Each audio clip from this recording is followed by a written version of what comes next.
အားလုံးပဲမင်္ဂလာပါခင်ဗျာကိုယ်လေးရဲ့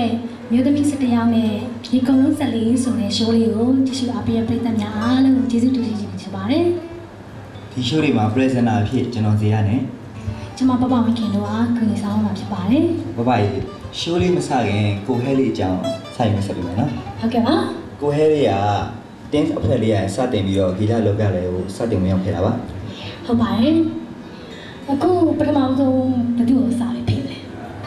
ဘယ်သူ့ကိုစိတ်ကူလာ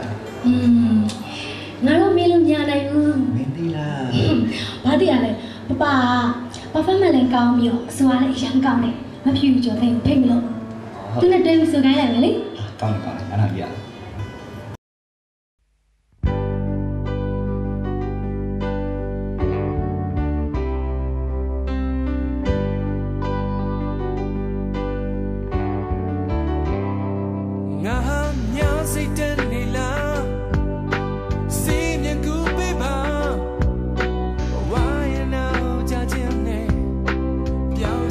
情呀，